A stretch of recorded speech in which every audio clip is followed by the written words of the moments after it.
You have a background working on horror films, and I felt like, especially in the prophecy scenes, it kind of plays out a little bit like that. How did your previous work inform how you approach the darker elements of Encanto? That's a great question. I got a lot of jokes about like the magical house versus haunted house when I first started at Disney.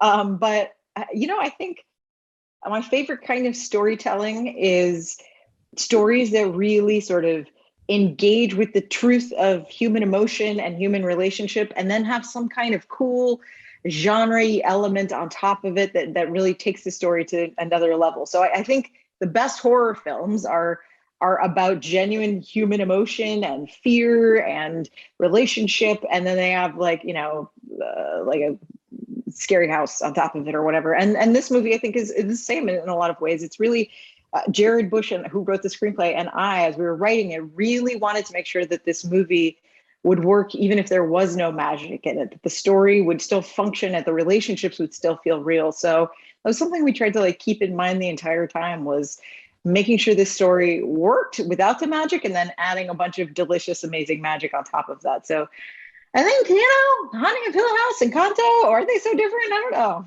Hi. So, were there any gifts that were given to a character that you guys contemplated giving to a different character?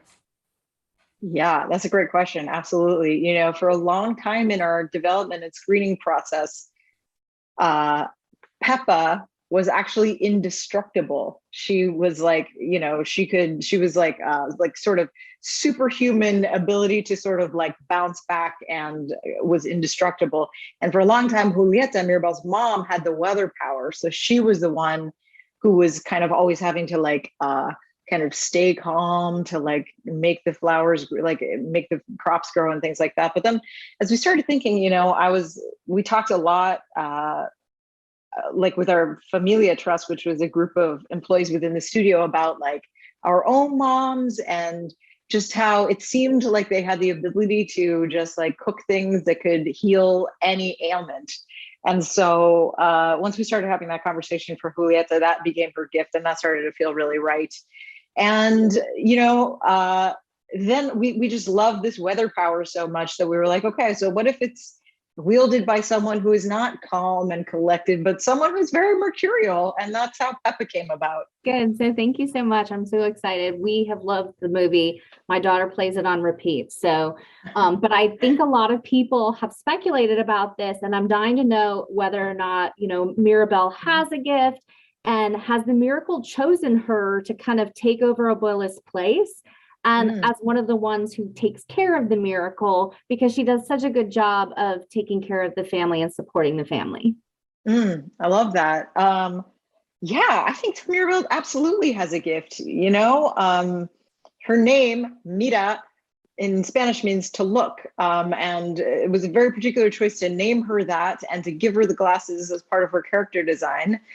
Because I think she's the one that can see people the most clearly. She's the one who can kind of look past their facades and look past the roles that they play, and see the complex person inside. She's able to kind of help Luisa and Isabella and Bruno, and ultimately her grandmother, right? And see people with empathy, see people with love. And so I think that is Mirabel's gift. She just didn't need a magic room to go along with that gift.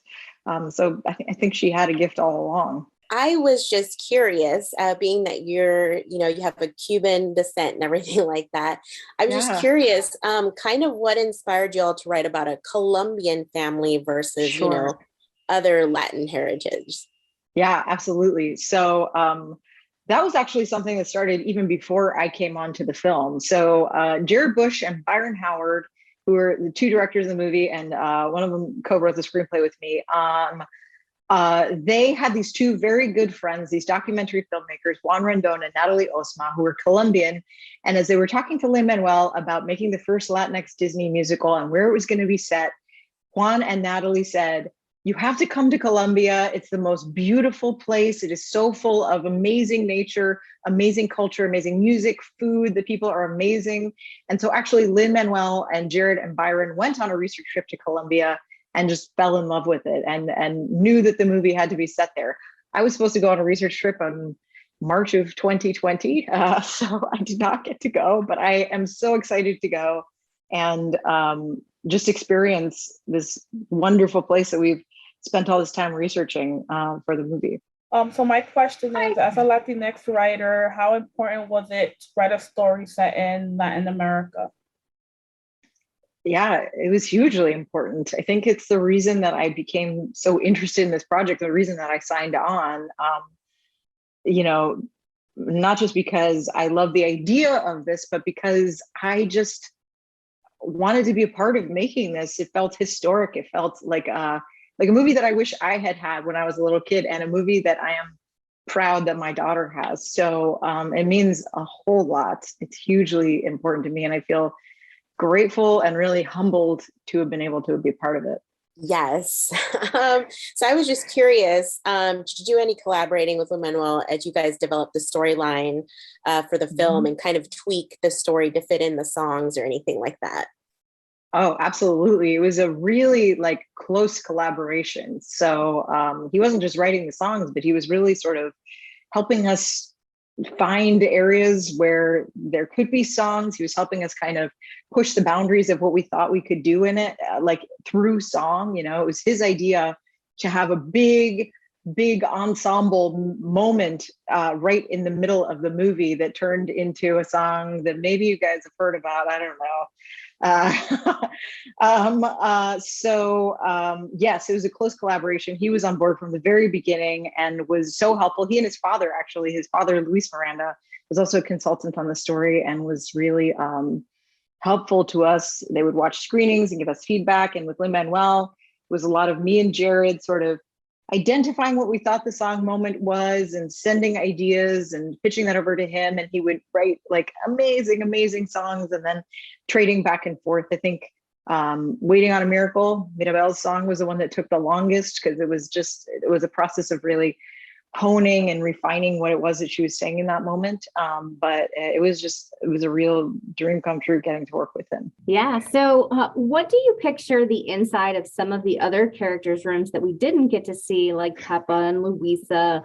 What would they look like?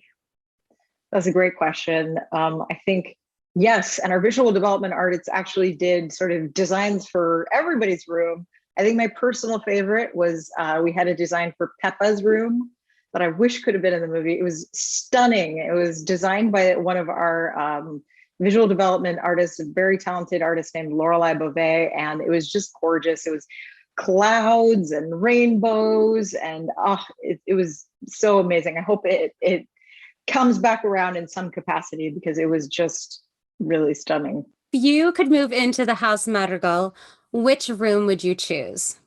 Oh, Antonio's, like in a heartbeat. Love it. I love his whole jungle room, like the hammocks and the water slides and like Antonio, 100%. I love his room. It's the greatest.